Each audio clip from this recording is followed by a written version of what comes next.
Hello, everyone, and welcome to this wonderful book launch. Today, we have with us Mr. Avinash Agarwal. Now, Mr.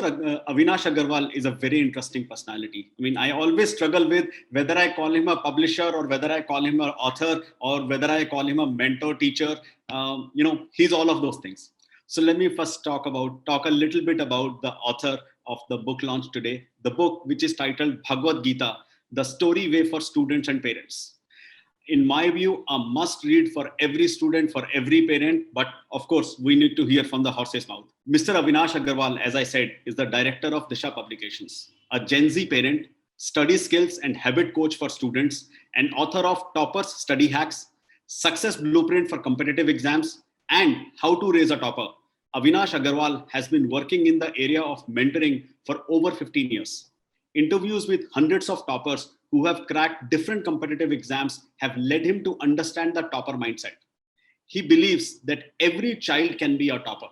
And through his books and online programs, he aims to impart powerful learning strategies and techniques to students that help them in pursuit of their passions and their dreams. Welcome, and thank you so much for being here, Mr. Avinash.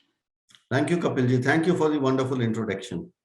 So let me first start by asking you, Bhagavad Gita, the story way for students and parents. I mean, at what age were you connected with the Bhagavad Gita learnings, and how did the teachings from Bhagavad Gita influence you to become true to yourself? See, that's a very difficult question, in fact, I would say it like this, that Bhagavad Gita or the morals or the lessons were always there inside me or are always there inside all of us. What is important is that when do they start expressing yourself or when do they start coming outside? I remember when I was writing this book, one of the moments which I remember in my life when I think I was in class 11th and 12th, and that was the time wherein, these serials, Mahabharata and Ramayana were coming on the TV channels, and, they were very, very popular. I was not a regular watcher. I did not watch these serials because they had hundreds of episodes. So I somehow thought that they were waste of time. But one day I asked my father when we were having dinner, what is the difference between Ramayana and Mahabharata, and why should we see these serials? Because to me, they do not look, anything different from a fight. And my father gave me a very, very interesting reply. I mean, a very, very practical reply. And that got itched in my mind. He said that whenever you are ready to sacrifice whatever you have, whenever you're ready to sacrifice whatever you have, Ramayana happens. And whenever you pick up arms to start fighting for your rights, whether that is right or wrong, Mahabharata happens.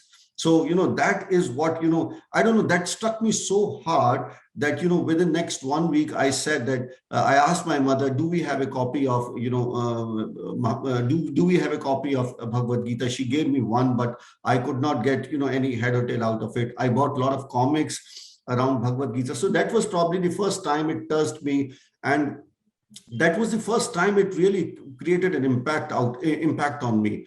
And when I got into business and when I started speaking to students, as you are aware that in the last 15 years, I've interviewed thousands and thousands of students, and I've closely studied the behavioral and study pattern of 100 toppers. And while I was interviewing with these toppers, a thought was always there in my mind. That why is that somebody succeeds? And not only succeeds, they top the examination almost effortlessly. And on the contrary, there are lakhs and lakhs of students who, despite giving their best, despite burning midnight oil, forget about topping, are not even able to clear the examination. So I was always, since last 15 years, I've been trying to find an answer to this question. And I studied a lot of toppers, their behavioral pattern, their study pattern, their thinking pattern, their notes preparation, everything. Because मैं ये जरूर मानता था कि कुछ ना कुछ तो है ऐसा जो टॉपर को पता है और बच्चों को नहीं पता. कुछ ना कुछ तो है ऐसा जो टॉपर कर रहा है और स्टूडेंट्स नहीं कर रहे, चाहे वो अनकॉन्शियसली हो. And while I was searching for this coach, I came out with a lot of lessons, a lot of powerful learnings, which I could connect the dot backwards with the morals or the lessons which all of us can learn from Bhagavad Gita. And that is when I thought that I should come up with a book which revolves around what all we can learn from Bhagavad Gita and target it and write it specifically for students and parents. Sure. So when did you get the idea that Bhagavad Gita might become the absolute mentor book for children as well as for their parents? As this book is especially for their interest. See, Bhagavad Gita, if you see, if let's look at it from a broader perspective, Bhagavad Gita is all about the conversation which happens between Arjun and Lord Krishna. Now, who is Arjun? Arjun is a warrior. Arjun is a warrior who is preparing, who is ready to face the battle of Mahabharata. If you compare, if you replace Arjuna with any student, and he's preparing for any kind of competitive examination, or any parent who's preparing for any kind of challenge, see, the learnings are the same. The context is just, the context is different. If you look at from that perspective, students, since I've been interacting with students, and I've been mentoring students who are preparing for different competitive examinations since last 15 years, if you see the problems the most of the students face in their journey is that they're always worrying about the end result. They do not enjoy the process. तैयारी शुरू नहीं करते उससे पहले result की चिंता की selection होगा या नहीं होगा. Most of the students go through the phase of anxiety, stress, depression. That is all about mind management. That is what Bhagavad Gita talks about. Most of the students confuse what is the meaning of true yogi. Bhagavad Gita says that true yogi is a person who's 100% devoted to his or her cause. So as a student, if you're 100% devoted about your goal, about your dharma, which is about giving nothing but 100% to your studies, you are a true yogi in yourself. If most of the students blame that my luck is bad, God is not with me, that is what Bhagavad Gita says, that God is everywhere and God is always with you. See, like Arjuna, all of us, like Arjuna, who was ready to start the battle of Mahabharata, all of us, whether it is students, be it students or be it parents, are always giving excuses in the battlefield of life, in the battlefield of exam. And so what I can say, like Arjuna, most of the students, Bhagavad Gita says that there is a difference between knowing the things, knowledge and action. So one is Karam Yoga and another is Action Yoga. So there is a difference between knowledge and action. Knowledge without action is of no use. All of us know that too much of social media is bad. All of us know that we should exercise. All of us know that junk food is bad. All of us know that our immediate goal is to get good marks in exams and all those kind of things. But knowing all these things does not do any help unless and until we start working in that direction. So what I'm trying to share with you, Kapil, is that it is 100%. It is 100%. Bhagavad Gita is a solution manual. Is a solution manual for all parents and for all students. We have to understand it from different contexts, and that is what I've done in this book. Sure. I must say, your passion, your knowledge of the subject truly comes out in when you talk. So I'm sure it will be awesome. So they say Bhagavad Gita is an ocean of knowledge. And I truly believe that myself as well. The deeper you go, the more complex it becomes, and in a lot of ways more simple it becomes. How did you select the 21 lessons from this abundance of knowledge? See, Kapilji, Bhagavad Gita, as you rightly said, is the essence of all spiritual knowledge, and it offers an unbiased perspective of all major truths of life as well as universe. But the problem is that most of the readers find it hard to understand and even more difficult to implement. समझ में ही नहीं आता है, और समझ में हम उसको अपनी लाइफ से कोरिलेट नहीं कर पाते. वो कहते हैं ना, facts tell, stories sell. So one thing which I've done, and one thing which I've done very specifically in this book, is that not only I have tried to make it as easy as possible, so that even a 10-year-old child or 10-year-old student should be able to understand it. And I've done it by giving a lot of stories, and that is where the title of the book comes in, Bhagavad Gita, the story way. Each lesson is followed by 2, 3, 4, 5 stories. And as you rightly said, that it was, challenging. It was difficult to, out of 700 shlokas to come up with 21 lessons. But the lens with which I was studying Bhagavad Gita was that I have to draw out the juice of the entire manuscript. I have to make it easy, and I have to present the lessons with which students, and to a larger extent parent community, can relate, and they can understand it, they can appreciate it. So whatever 21 lessons I have shared in my book Bhagavad Gita, the story way, they have been selected keeping the perspective of student and parents in mind. Sure. So you have mentioned at the end of each chapter, you have mentioned student takeaways, and with each lesson. How did you reflect the true meaning of shlokas within these student takeaways? So that was an easy part, because that was an easy part because since last 15 years, as I've been speaking to students, so problems like concentration, problems like these kind of problems were always there in my mind, and I was aware that what is that students are seeking for. For example, if you talk about concentration, now most of the students think that they have a weak concentration power, or they have, but the problem is not with concentration. They are not able to concentrate in a specific subject, whereas they are able to concentrate when they're watching an IPL match. So the core issue is not of concentration. The core issue is interest, and interest revolves around mind management. That is what Bhagavad Gita talks about. So as I said, that my job was to present, my job was to extract the juice out of this most powerful document, and to select the lessons which were most relevant to the students and parents community to a larger extent. And the third thing was that to present those shlokas or those lessons in a manner which is as to make them as easy as possible. So each lesson is supplemented by 2, 3, 4 stories. In some of the cases, I've given real life context and shared real life incidences with the students also. And after that, in order to make it more specific so that students can actually implement them, see, with the help of stories you understand them, but when you move one step forward and you give them student takeaways and points to ponder, you are telling them how do you go about implementing them in your day-to-day real life. So that was the objective of giving students takeaway and points to ponder. Sure.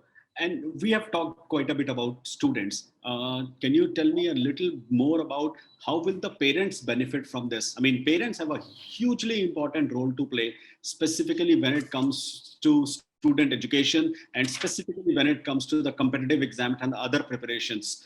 Can you talk a little bit more about their role and what are the takeaways and thoughts that you want to leave them with? See, I'll try to give a very, very simple answer to this question. I will not try to make it complex. I would say that, as you rightly said many times, that it has got thousands and thousands of lessons, and every problem we face in our day-to-day life and day-to-day the challenges which we face, Bhagavad Gita offers direct or indirect solution or direct or indirect answers to it. But there is one lesson which, let's forget about everything else. Even if we are able to implement one lesson in our life, it will solve majority of our problems. And that lesson is that ki karam kiye ja phal ki chinta mat kar. Without worrying about the outcome, without worrying about what is that we would get at the end of the day, and what is that ki main iska kaam kyon karu, mujhe ye milega. Do not worry about the end result.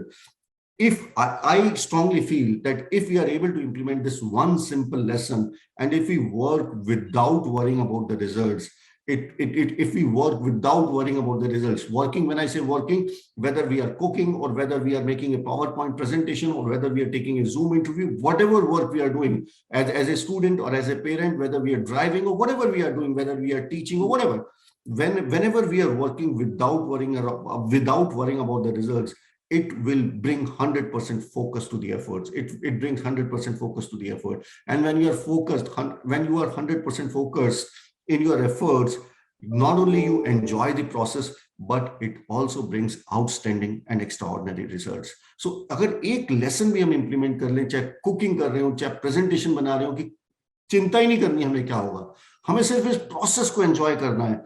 जब हम process पे focus कर देते हैं तो हमारा effort 100% लगता है, और ना ही सिर्फ वो प्रोसेस फिर एक एंजॉयबल बन जाती है, बल्कि जो है उसके रिजल्ट्स भी एक्स्ट्राऑर्डिनरी आते हैं. इनफैक्ट अगर आप देखेंगे बहुत सारी सेल्फ हेल्प बुक्स में, all these principles which Bhagavad Gita has shared with us thousands and thousands of years back, they come up with complicated terminology, like there is a book on flow state, there is a book on deep focus. Bhagavad Gita talks about all these things. Sure. Perfect. So there are several things that students, parents, and all of us, we read, we learn from. However, we fail to implement those in our lives. How do you think, and why do you think this book can prove as transformative for students? So how will it become kind of factual, relatable, and implementable for students? I'll answer this question with the help of a small story which I've discussed, which I've shared in the book. is that, there was a student who came to me and he said, sir, my class 10th board examinations are coming close, and I'm studying, I have to study long hours, and I'm feeling very stressful about it. I'm feeling very stressful about it. I said, what is that? Is it long hours of study which is leading you to stress? He said, yes, obviously, sir, since I have to study 8 to 10 hours, it is the basic reason that it is leading to stress. I I told him and I shared with him that it is not the long hours which is causing you stress. What is causing you stress is that you are worried about the outcome. You are worried about the outcome. You are thinking itne percentage marks aa jaye, itne percentage marks aa jaye. I asked him that if instead of board examination, if this would have been school examination, do you think tension would have been lesser? He said, yes. I think if instead of school examination, this would have been an internal examination whose marks are not going to be counted, would it have been, would the stress level be same? He said, sir, in that case, probably there would be no stress. So what I shared with that boy is that probably, what is causing stress, there are a lot of students. And as I would also share with you is that, in today's world, we are living in a distracted, complex world wherein the attention span of our kids, forget about 10-15 minutes, is not even 10-15 seconds. We want, dopamine dose after 10-15 seconds. And preparing for any kind of battle or any kind of exam, more than academic battle, it is also an emotional battle. And Bhagavad Gita teaches you all the lessons. How do you keep yourself emotionally balanced? It teaches you the lesson of attachment. And what I have done, Kapilji, is that I have shared a lot of real life stories, lot of anecdotes, lot of kissas, and with which students would be able to not only understand it but relate it with what happens not only in studies but in life. I'll share with you another interesting incident. My younger son is very fond of ice cream, and by God's grace, we are reasonably well to do, and he gets whatever he wants in life. But one behavior which I observed is that whenever we are going for any outing or whenever we are going for any marriage function, he would put up at least 3-4 scoops of ice cream at the first go, and most of the times he would not be able to eat it. And I was thinking that why is that a boy who gets ice cream whenever he wants to have, but still he's always putting 3 से 4 scoops because he's worried कि कहीं खत्म ना हो जाए. And I was thinking that if it is greed, where will it lead? Yeah. So in the book, we talk about the concept of desire, anger, and greed. How do you handle this? I call it by an acronym DAG.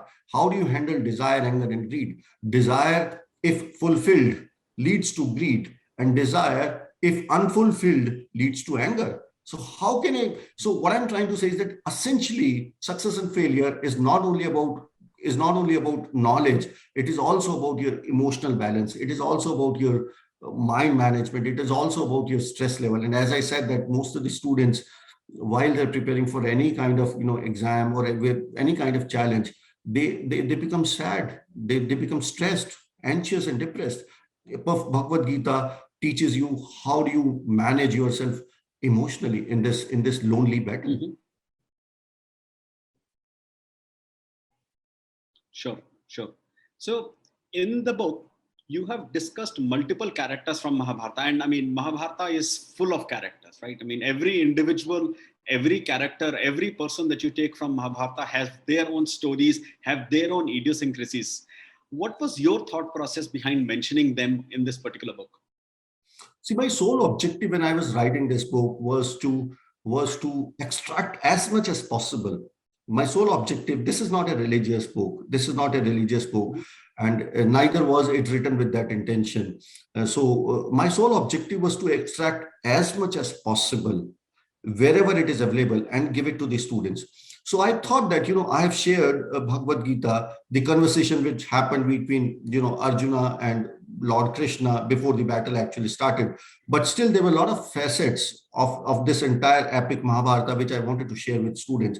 For example, let's take the example of Arjuna. Now, from the life of Arjuna, you can learn a lot of lessons. You learn the lesson of focus. You learn the lesson of focus. You learn the lesson of deep work. Focus means when everybody else was seeing the tree, the leaves, the fruits, the bird, Arjuna was only seeing the eyes of the bird and he was able to hit the target.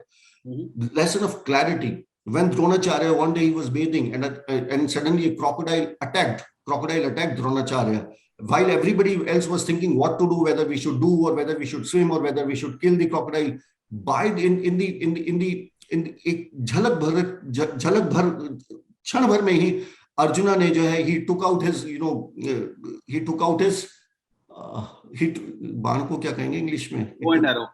He took out his bow and arrow. He killed the crocodile. That is the meaning of clarity. Clarity means less thoughts in mind. Clarity and less thoughts in mind means call to action. That is what we learn from Arjuna. From Arjuna, we learn the lesson of commitment. And there is a very wafer thin difference between commitment and insanity. So when Arjuna said that I will kill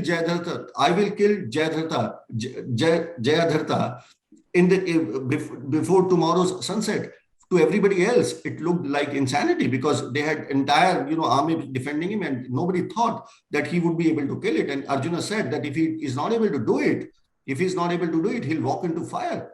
But that shows commitment. And as I said, that there is a very wafer thin difference between commitment and insanity. And when you are committed towards anything, when a student is committed towards anything, the entire universe conspires and comes along with you. Arjuna, the story of Arjuna also tells us the power of a mentor. Arjuna and Krishna, or Arjuna or Krishna does not complement Arjuna. Krishna completes Arjuna. Without Krishna, Arjuna is nothing. From the story of Arjuna, we also learn that even the best archer in the world, Arjuna, who was taught by the best teacher in the world, Dronacharya, he still required a mentor in the form of Krishna to win the battle of Mahabharata. So what my objective was to give as much as possible, and I have done it in a very very interesting, very very subtle manner, without बहुत ज्यादा preach करने की कोशिश मैंने नहीं की कि ये श्लोक याद करो, वो श्लोक याद करो. श्लोक का essence, characters को खड़ा कर दिया. From the life of Abhimanyu, you learn that half-baked knowledge or half knowledge is zero knowledge. Abhimanyu knew how to get into Chakravyuh, but he did not knew how to get out of Chakravyuh. So that was half knowledge or half results. I wanted to tell the students that half knowledge or half results, half knowledge does not give you half results. Half knowledge gives you zero results.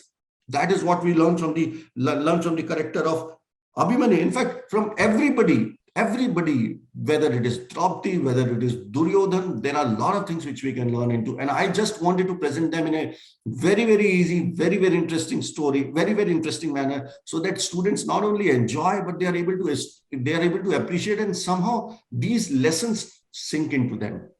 That was the objective. Sure.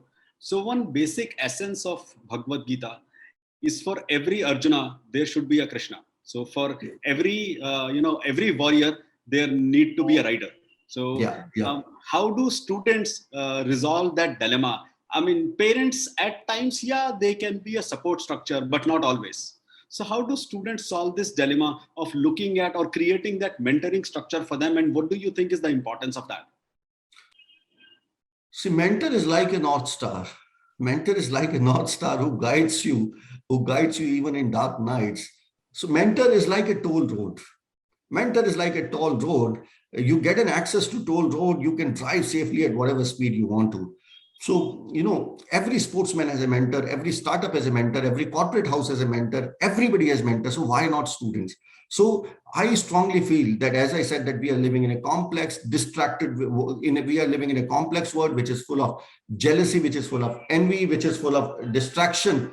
I think the role of the mentor is a kind of necessity for everybody. Now, most of the parents think that they can mentor a child, but contrary to this, based on the real experience which I have had, parents can do the role of a mentor. Parents can work as a mentor till the time the child is 10, 11, 12 years of age. But beyond that, there are many parents who do not understand the intricacies of preparing for any kind of competitive examination. There are a lot of parents who themselves are stuck. How do you handle distraction? How do you control your mind? So I think that beyond an age of 10, 11, 12 years, having a mentor besides you is always give you, added points than not having him. But parents should, and another thing which I wanted to tell now, post corona, there is one good thing which has happened is that you have access to the best mentors, and you don't have to physically go and travel. I mean to say, you can have, if the best mentor is in Delhi, a student sitting in Mumbai can have access to the best mentor. So, availability, or what democratization of mentorship has happened.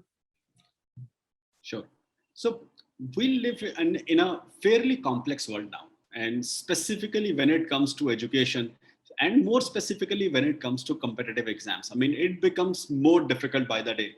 I remember the times when I took the JEE exam, or when I appeared in examinations for various engineering exams versus now. I mean, there is a huge difference that has happened in the world. What do you think, or what are your insights, not just for the parents or for the students, but from an education system perspective, if there were a few things that you could think of that need to change, in through which this mentality or this approach towards creating the topper in yourself, or this approach towards creating or getting out the best in yourself could come out, what would be some of your recommendations for that?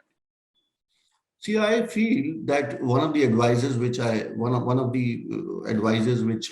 give to students here, with students and parents, is that we should not try to be a part of the rat race. See, many times our ambitions, many times our goalposts in life are decided by what somebody else is doing or what society is doing. Every individual is unique. Every student is a star. Every student can shine. The only thing we as parents and mentors should do is that help the student identify what is that he is good at, what is his passion, what is his calling, what is he good at, and aligning or giving a right direction to the child in that direction. And the earlier we as parents are able to do it, the better are the results. So that is what my suggestion to parents would be, that do not try to be a part of that rat race that XYZ has done. Let us do it. Let us also do it. There are thousands and thousands of career options. We live in a world wherein, there are a when I was a child, there were or probably when you were a child, there were only two career options: either become an engineer or become a doctor. Now today there are thousands of career options. So let your child identify the strong and weak areas of your child. Identify what makes your child happy. Identify what is that he is good at, what is that wherein he loses track of time, what is that he is most passionate, most excited, most enthusiastic about. Try to identify those moments and try to shape or try to orient him in that direction. Sure. So bring out the best in yourself by identifying what is that makes you special, and then hone on that particular skill versus going into a rat race. That's a wonderful Because advice. in rat race,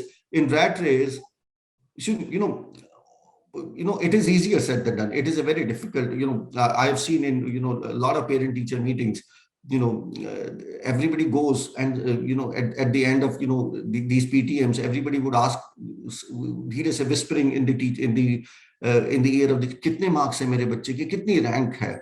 So I have also suffered from this disease for a very long time, because, probably most of us have become hardened rat. But the bigger point which we need to understand is that even if we win this race, we end up becoming a rat. So let's step aside from this race. Sure. And before we end this, let's actually start talking about, or, get your point of view on the impact of COVID on all this. I mean, it has changed lives for everyone. My daughter has just started going back to school as schools are opening up. And, it's some students are able to adjust well, some are not able to adjust well, some are worried about what will happen with their future, some are worried about how will they cope up with school itself. What would be your thoughts, or what would you suggest, what would you recommend to them?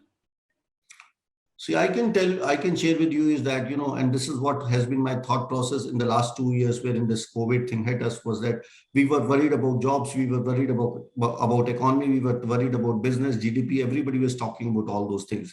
But one thing which I've been talking since last 2 years was the social emotional well-being of our kids. And I strongly feel that the biggest challenge which we as a country, I strongly feel that the biggest challenge that we as a country or the world, total world has in front of us is that how do you take care of social emotional well-being of the kids, because that is where that is. And students, forget about us, most of us were not able to handle this crisis. What about, think about students?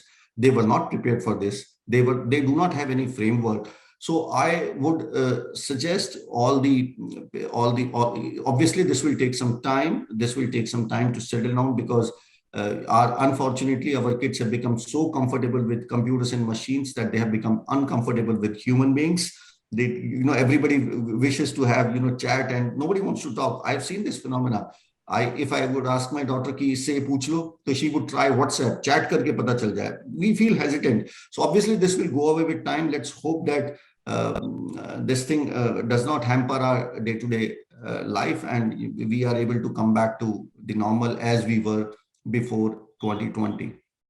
Sure. And I personally very sincerely believe that mental wellness, I'm not talking about, stress, anxiety, depression and all, but mental wellness at its core is where we need to spend a lot of time and energy. And I think books such as this, books that are going to talk more about the mindset versus just giving, just giving learning about hard skills of subjects, is something that is absolutely a must-have for students of all ages. For more than the students, I truly believe for the parents of all ages. Crisis management, where we think about the students, where we think about what they are going through, how they are studying. There is a sword that keeps hanging on the head of the parents as well. And I personally have interacted with a lot of them that actually are sometimes not even able to cope up. In fact, just in the morning today, I had a chat with a friend who said, my son has got admission in Cornell University, in Carnegie Mellon, as well as UC Berkeley. What should I do? Where should I send them? And I said, if that's the question that you need help with, then something is not right. I mean, these are three of the top universities that anybody could get to. But anyway, so I'm sure this book is going to add a lot of value, not just in terms of the parents understanding how to create toppers, how to provide those hacks, how to be present for their students, and for the students and the children to actually get how to learn better, but also provide them the right framework, the right mindset, so that they can maintain their mental wellness, so that they can maintain their wellness physically as well as mentally, and proceed from there. I do have one couple more questions that I want to ask you before we let you go. So, it must be a daunting task to look at something like a Bhagavad Gita and to convert that and to write a completely different book from that, focused on specific audience. Who guided you to pen down this book? See, when I was speaking to students, and since I said that I interact with students, I've been interacting with students and guiding them, mentoring them, counseling them. At many stages, there were a lot of questions which were always left unanswered, and somehow the circle was not completing. And I always felt, and whenever since I've been reading Bhagavad Gita off and on since last 15 years, so I many times I realized, I felt that whatever problems we are facing today, or to seeking answers to, the root cause of the problems. See, whatever problems we are facing, these are the symptoms. And usually what we do is that we try to address the symptoms, but unless and until you get into the root cause of the problem and try to try to work on the roots, it doesn't work. And I found that the solutions to some of the problems were given or were answered in Bhagavad Gita in a very easy manner. The only thing which I did was that, and that has been my mission, that I believe that every child can be a topper. And I strongly believe that every child, the problem is not a potential. Somehow in this journey, we are not able to convert that potential into performance. And it was this drive which motivated me to write a book, and keeping students in mind. So it was difficult, but since I was focused on the journey, let me tell you, जब book खत्म हुआ तो बड़ा दुख सा हुआ कि journey खत्म हो गई. डेस्टिनेशन तो अचीव हो गया, बुक लिख गया, बट जर्नी इतनी मजेदार थी, जर्नी इतनी इंटरेस्टिंग थी कि I was kind of sad when this book actually, when I was writing the last few words of the book. So the journey was very exciting, the journey was challenging, and obviously with time, we'll keep on working on this book, and we'll keep on improving it. We'll keep on adding more stories, more experiences, and I'll try my level best to make it probably the most powerful document. Sure. And I'm sure, I mean, you have written multiple books in the past, so I'm sure you will pick up another interesting subject, and we all need to look forward to that. Also, for all our viewers, Mr. Avinash also does a variety of different workshops, and they are very powerful. There are workshops that are focused on students. There are workshops that are focused on study hacks. There are workshops that are focused on how to raise a topper specifically for parents. And there are different other kinds of activities that he does. I have very strongly recommend for all of you to, of course, keep looking at this session, to keep looking at what we share about him on Frontlist, but also along with that, to look for the various workshops and other things that Mr. Avinash does. If you ever have a chance, wherever you can, please do attend, because some of the things that he talks about, the hacks that he gives, are not only brilliant, but they are so simplistically put that they are easy and comprehensible for you to implement as well. So, Mr. Avinash, with this, we come to an end of this interview. I do want you, before I end this, I do want you to also say a few words for our teachers. While we talk about the students and the parents, teachers are perhaps the third, and perhaps, in a lot of cases, an extremely important cog in this puzzle. So, would love to hear your thoughts on the teachers community as well. Yeah, I'll just share this. I'll just share this, Kapil, again, is that, the interview which we had was kind of an extempore interview without any planning. And I thought that, let it go with the flow. And I enjoyed the journey so much. That, we have been speaking to each other for almost 45 minutes. I never realized that 45 minutes had gone by. So, what I would like, the message which I like to share with teachers is that teach with passion, teach with excitement, give your 100% and to the students. And, because in one of the, why I say so is that, because even if you ask me, if you would ask me, Kapil, today, that close your eyes and think of 5 people who have influenced your life, 5 people who have influenced your life. And if I close my eyes and think about 5 of them, probably 2 or 3 of them would be teachers.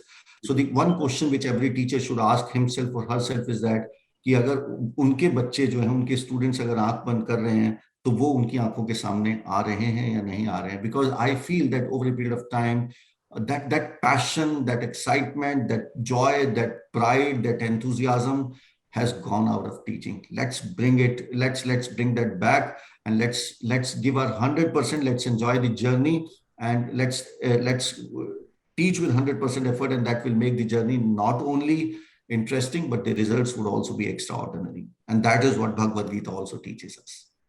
Perfect. I'm sure our teachers would love to take that thought. I see a lot of them. I mean, while I hear that some of the passion may have gone out, but at the same time, specifically considering the last 2 years, it's been treacherous. I mean, I know the students have suffered, I know the parents have suffered, but in my point of view, the teachers probably have suffered just as much, or in a lot of cases, more than the students and more than the parents, in the kind of stretch that they have had to do, in the kind of work that they have had to do. And thank you so much. So with that, we definitely come to an end of this particular session.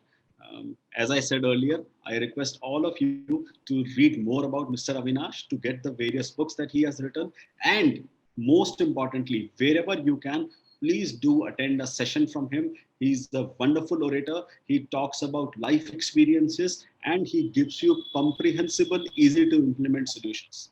So thank you so much, sir.